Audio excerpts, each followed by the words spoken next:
Lorsque l'homme creuse le sol pour y prendre du gravier ou du sable, il perturbe bien entendu l'équilibre naturel qui existait auparavant.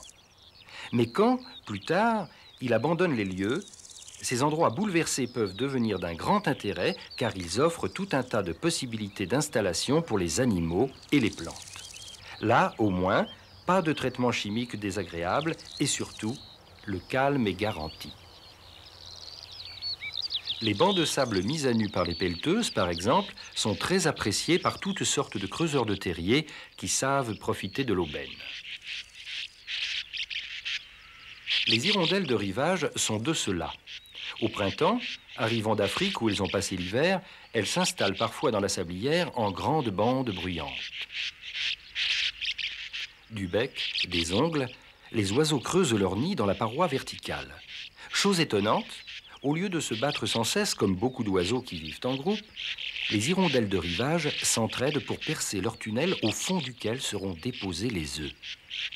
Leur instinct sociable les pousse même à partir chasser toutes en même temps, en laissant leur trou à l'abandon quelques minutes.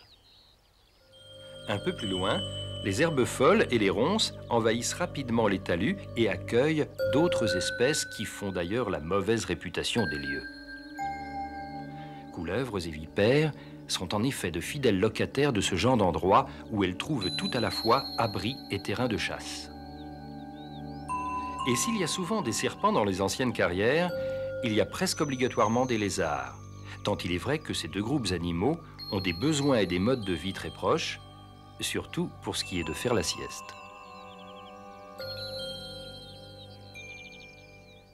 Sablières et carrières peuvent être également le lieu de mystérieux et déroutants concerts.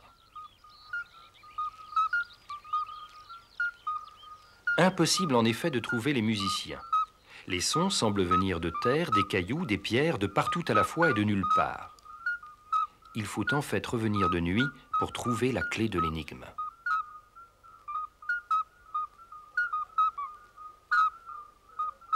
Toutes ces petites notes flûtées sont émises par une multitude de petits crapauds aux yeux dorés qui sortent peu à peu de leur cachette.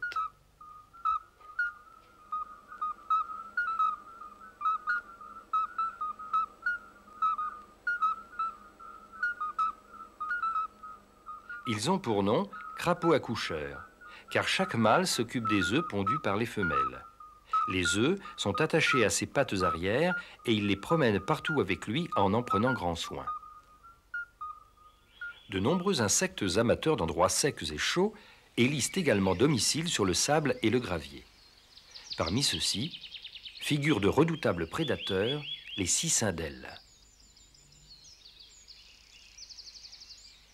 Ce sont leurs larves qui ont la vie la plus curieuse. Elles habitent un tunnel vertical creusé dans le sol et viennent à la surface pour chasser. Seule, la tête affleure au ras du sol d'où elles guettent leur proie. En cas de danger, elles retournent au fond de leur trou en se laissant tomber.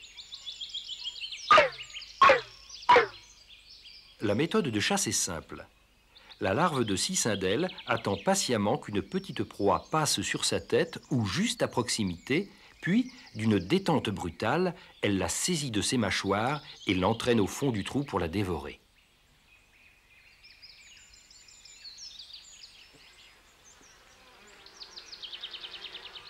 Les guêpes font aussi partie du cortège des réfugiés. Parmi elles, les polistes sont les plus fréquentes. Elles fixent leur nid sur les pierres ou sur les herbes sèches des friches.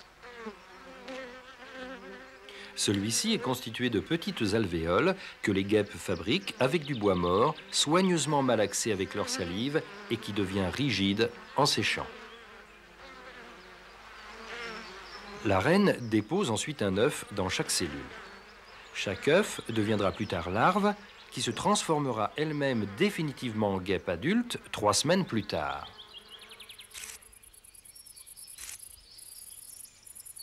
Exterminés peu à peu par les traitements chimiques pratiqués un peu partout dans la campagne, sauterelles et criquets trouvent bien souvent dans les carrières leur dernier refuge. Elles revêtent parfois d'étranges couleurs, mais savent aussi passer totalement inaperçues.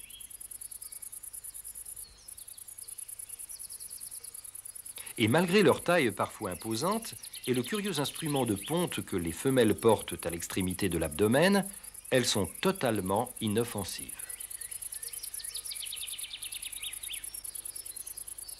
Quant aux coquelicots, autrefois si répandus dans les champs de blé, où peut-on les voir maintenant, ailleurs qu'ici ?